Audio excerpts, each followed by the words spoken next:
जय दोस्तों, कैसे हैं? Welcome to your KK4P classes. तो जो बच्चे class 10th and 12th CBSE private form 2025 के लिए अप्लाई कर चुके हैं या फिर करने वाले हैं, तो मैं डिस्कस करूंगा जो बच्चे अप्लाई कर चुके हैं उन सब बच्चों के मन में डाउट है और वो पूछ रहे हैं कि सर क्या मेरा फॉर्म एक्सेप्ट हो जाएगा, रिजेक्ट तो नहीं होगा, मैंने सही से फॉर्म अप्लाई किया है ना।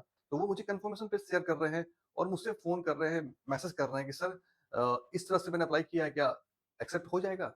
तो ये काफी डाउट है, तो मैं हर बच्चे को इंडिविजुअली मैं नहीं बता सकता हूँ। तो ये वीडियो आप लोगों के लिए है कि आप लोग के मन में डाउट बिल्कुल खत्म हो जाए कि अगर कोई मिस्टेक माइनर मिस्टेक हुआ भी है तो भी फॉर्म आपका रिजेक्ट नहीं होगा, एक्सेप्ट हो जाएगा। तो आप लोग इस वीडियो को देखने के बाद अब पूरी तरह अपने पढ़ाई पे फोकस करना शुरू कर देना और बेफिक्र होकर आपका एडमिट कार्ड 100% आएगा, नहीं आएगा तो हम लोग हैं आपके लिए।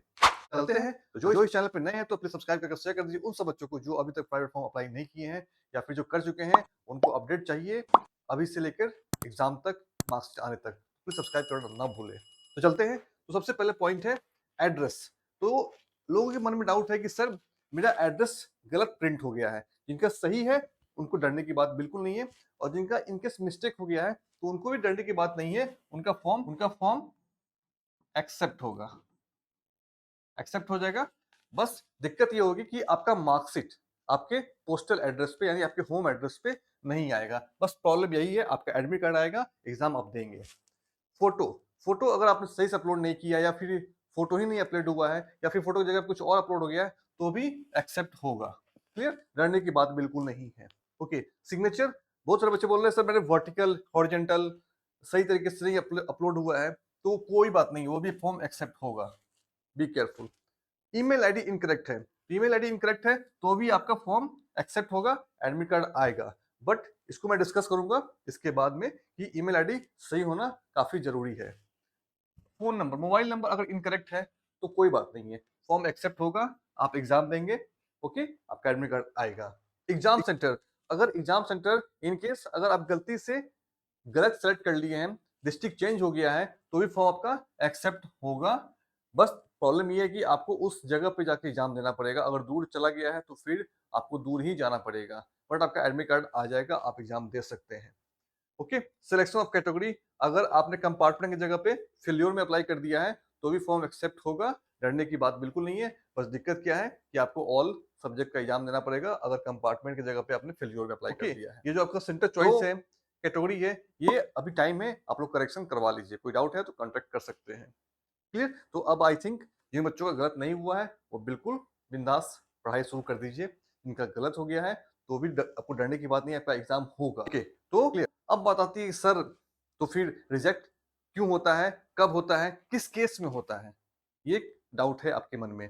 तो ऐसा होता है ना कि जब आपने सही से अप्लाई किया भी है तो भी अगर सीबीएसई को डाउट हो जाएगा, वो आपको ईमेल करेगा, आप उस ईमेल का रिप्लाई नहीं करेंगे तो फिर आपका फॉर्म रिजेक्ट होने के चांसेस हैं।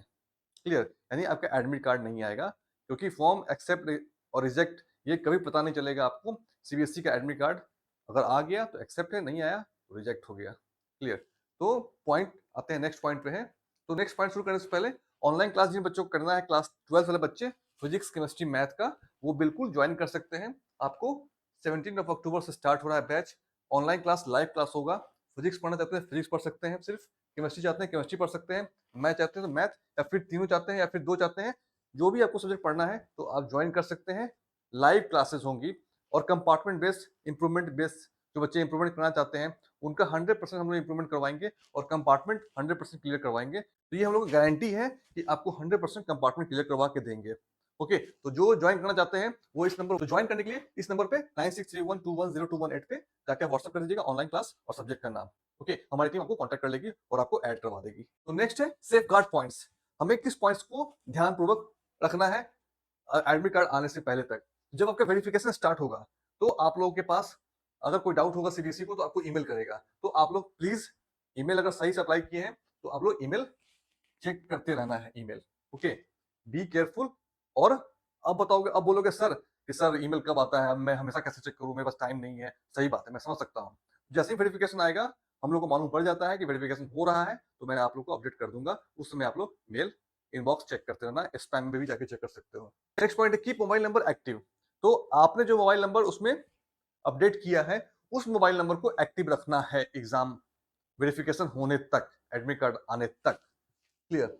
अदरवाइज फोन अगर सीबीएसई करेगी, इनके सबसे बात नहीं हो पाई या फिर ईमेल नहीं चेक कर पाए, तो आपको दिक्कत हो सकती है, क्योंकि कभी कभी क्या होता है कि आप सही तरीके से अप्लाई करने के बाद भी सीबीएसई के पास अगर डेटा नहीं होगा आपका, इनकेस किसी कारण से खो गया डेटा, तो आपको कंफर्म करने के लिए आपसे मार्कशीट मांगती है, तो मार्कशीट आपको भेजना पड़ता है, तो बी केयरफुल। बात आती है कीप कंफर्मेशन पेज सेफली। जो आपने अप्लाई किया है, तो कंफर्मेशन पेज आपको बिल्कुल सेफली रखना है। ऐसा नहीं कि कंफर्मेशन पेज डाउनलोड कर लिया फिर वो डिलीट हो गया, कुछ दिन के बाद से कंफर्मेशन पेज आप डाउनलोड नहीं कर पाएंगे, तो डाउनलोड करके रख लो, वो आपका प्रूफ है।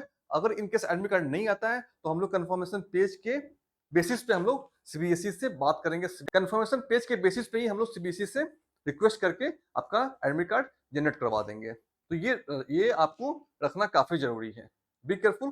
तो इस पॉइंट को ध्यान रखना है अगर आपने सही से अप्लाई किया है तो भी। नेक्स्ट पॉइंट है वाई रिजेक्ट, क्यों रिजेक्ट होता है? तो रिजेक्ट इसलिए होता है कि जब सीबीएसई आपको कांटेक्ट करेगी, अगर डाउट होगा, आपने उसका रिप्लाई नहीं किया, तो चांसेस हैं रिजेक्ट हो जाने के। तो इसलिए आप लोग ध्यानपूर्वक उसको रिप्लाई करना है। एंड लास्ट पॉइंट है अप्लाई फॉर्म। तो जो बच्चे अभी तक फॉर्म अप्लाई नहीं किए हैं, प्लीज अप्लाई कर दीजिए। 16 अक्टूबर लास्ट डेट है, और फॉर्म अप्लाई का भी और फी पेमेंट का भी। फी पेमेंट का भी लास्ट डेट क्या है? 16 अक्टूबर। अभी से पहले क्या होता था कि 16 अक्टूबर से के बाद हमें 2 दिन का टाइम और मिलता था फी पेमेंट करने के लिए। इस बार सीबीएसई फर्स्ट टाइम ऐसा कर रही है कि आपको 16 अक्टूबर को फॉर्म का डेट खत्म होगा और 16 अक्टूबर को फी भी पेमेंट कर देना है।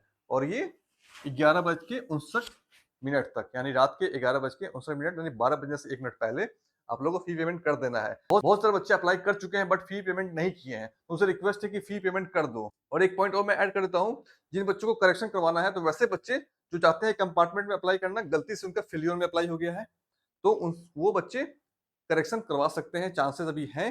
आपका 16 अक्टूबर से पहले आप लोग करेक्शन करवा सकते हैं। जो बच्चे चैनल पर नए हैं तो सब्सक्राइब कर दीजिए, और जो बच्चे वीडियो देख रहे हैं बट सब्सक्राइब नहीं कर पा रहे हैं, तो प्लीज सब्सक्राइब कर दीजिए, ताकि आपको अपडेट मिलना शुरू हो जाएगा। जेईई मेंस का काउंसलिंग होगा, नीट का काउंसलिंग होगा, सीयूटी का काउंसलिंग होगा, आपको सब में आपको सपोर्ट मिलना शुरू हो जाएगा। थैंक्स फॉर वॉचिंग, मिलते हैं अगली वीडियो में। गुड लक, बाय बाय, जय हिंद, जय भारत।